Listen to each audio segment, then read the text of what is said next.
Hey, nous, chez nous, on est des vrais maniaques de Noël. Écoute, on n'a pas un sapin, on en a deux. Deux sapins, un au sous-sol, un en haut. Celui-là, il est tellement beau. Parce que nous, le Noël, là, on aime ça. C'est comme un mois où ça nous ramène vraiment dans la fête. C'est festif, la musique de Noël. Il y a tout le temps une petite ambiance de joie. Puis en plus, ben là, c'est ça, le cœur même de Noël, c'est que ça nous amène directement vers le plus grand miracle. Dieu s'est fait homme le jour de Noël. Et ça, c'est merveilleux. Puis cette année, avec la famille, on va suivre l'avant, on peut-tu dire, tu sais, il y a comme des petites portes, puis au lieu d'avoir des chocolats, ça va être des petites réflexions. Et on a trouvé un super bon livre que je te recommande et on va le faire ensemble même. C'est-à-dire que toutes mes capsules du mois de décembre vont être sur ce livre-là. C'est-à-dire qu'à chaque semaine, je vais prendre un des thèmes qui m'aura touché, puis je vais te le partager en 2 minutes durant le mois de décembre. Et le livre, eh bien, je te le mets dans le mille, c'est un livre de John Piper sur la joie que procure Noël. C'est ce livre-là. La bonne nouvelle d'une grande joie.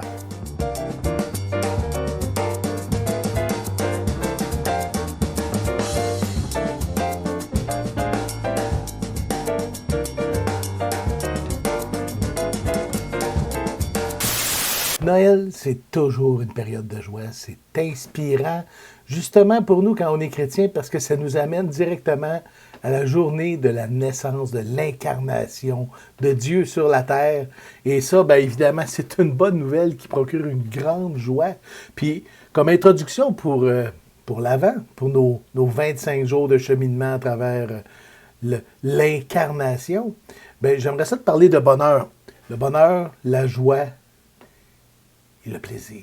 Et avec ça, évidemment, on va parler de désir. Oh oui. Souvent, on mélange tous ces concepts-là parce que tous ces concepts-là sont un peu mêlés avec nos émotions, évidemment, mais comment comprendre tous ces concepts-là? Bien, c'est premièrement de comprendre l'idée qu'on a été créé par Dieu avec, je dirais, avec le programme de base d'être des adorateurs de lui-même. C'est-à-dire des gens qui se satisfassent de lui seulement, qui sont en pamoison devant lui, devant sa grandeur, qui cherchent constamment sa gloire. Et ça, ben, on s'entend que c'est pas naturel et c'est pas automatique aujourd'hui à cause du péché puis de la chute. Mais il y a toujours, comme disait Blaise Pascal, une espèce de trou à l'intérieur de l'homme qui fait qu'on est comme des aspirateurs à bonheur. On est des aspirateurs dont notre aspiration est toujours d'être heureux. On veut être heureux, on cherche à être heureux. On essaie de combler, dans le fond, ce trou-là par tout ce qui peut nous satisfaire, c'est-à-dire les plaisirs. Un plaisir, c'est une satisfaction qui est passagère parce qu'elle vient combler un désir. Tu comprends l'astuce? Il y a vraiment du lien entre tout ça, là. J'ai un désir qui va me procurer un plaisir et qui, dans le fond, est pour satisfaire ma quête de bonheur. On veut tous être heureux, c'est juste commun à tout le monde. Les philosophes en parlent. C'est la quête universelle du bonheur, là, de Platon à Spinoza. On a tout le temps cette espèce de trou-là à combler qui fait qu'on va souvent aller même dans l'esclavage, on va dire ça comme ça. Le jeu, le sexe. Ça peut aller même avec le travail, les workaholics et tout. Tout ça, au fond, est juste cette poussée de l'homme pour pouvoir remplir le trou qui est vide, qui a été laissé par cette séparation-là d'avec Dieu. Et nous, ben, on cherche le bonheur, on court après le bonheur. Et ce qui fait que souvent nos désirs sont jamais satisfaits, ben, c'est qu'on ne court pas à bonne place. Le bonheur est donc une destination. Cette destination-là, c'est ce sentiment de plénitude, cette idée de satisfaction, ce concept un peu flou que chacun cherche de son côté pour pouvoir avoir ce remplissage de l'âme qu'on cherche constamment. Puis comme je te le disais, là où ça se complique, c'est que souvent, on va le chercher ailleurs qu'en Dieu. Donc, tout commence avec un gros trou dans l'âme qu'on cherche à remplir. Ce trou-là provoque des désirs. Ouais, on désire le remplir d'une façon ou d'une autre. Puis là, on essaie de le combler en satisfaisant nos plaisirs. Mais le problème avec les plaisirs, c'est que c'est satisfaisant pour un temps, mais c'est jamais très permanent. Donc, le plaisir n'est jamais la joie. Quand on accepte l'Évangile, ce que Dieu vient faire, c'est qu'il vient combler le trou, la satisfaction. Et là, après, on n'est plus obligé de porter nos désirs vers ce qui va nous donner des plaisirs temporaires.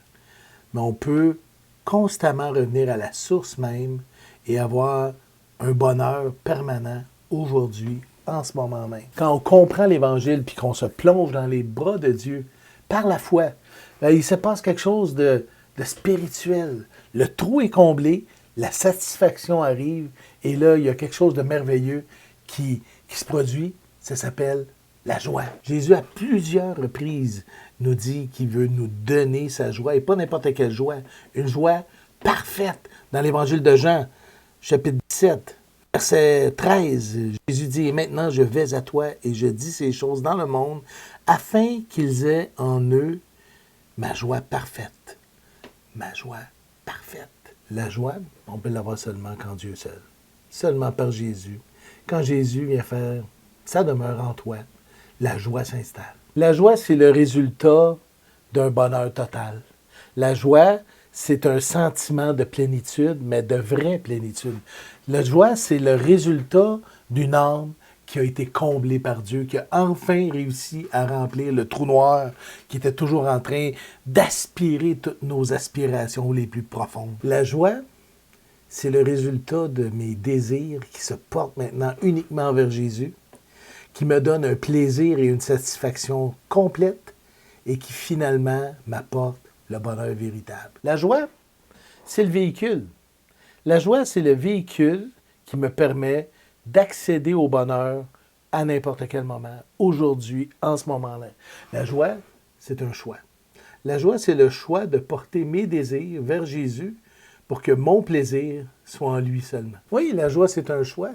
La joie, c'est le choix de prendre mes pensées, les rendre captifs en Jésus pour comprendre et connaître et expérimenter le bonheur. C'est une façon de dire, aujourd'hui, mes désirs, je prends cette décision-là volontaire.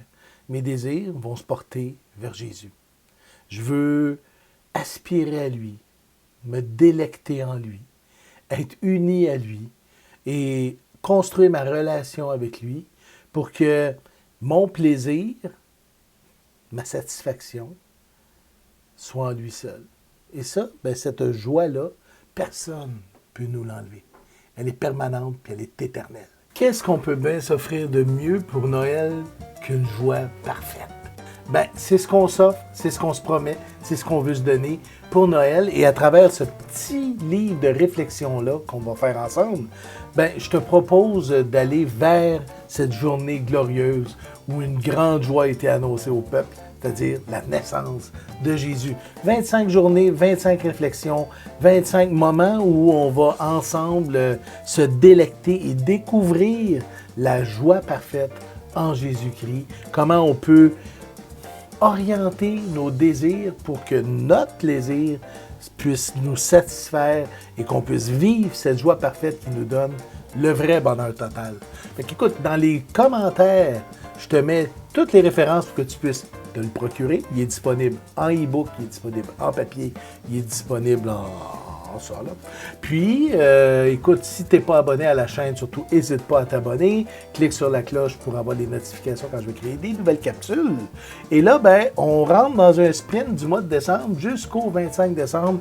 Je vais à chaque semaine faire un 2 minutes sur la journée qui m'a le plus frappé ou le plus impressionné dans ce petit guide de réflexion-là. Et pour la dernière semaine, le 26 décembre, je vais apporter la prédication pour mon Église et ça va être justement sur la joie, le bonheur, les désirs, le plaisir.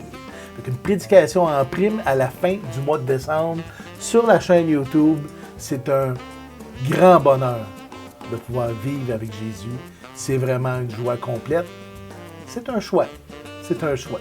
Fait qu'on a un beau mois de décembre ensemble. Fait que je te dis d'ici dimanche prochain, vendredi prochain. À plus!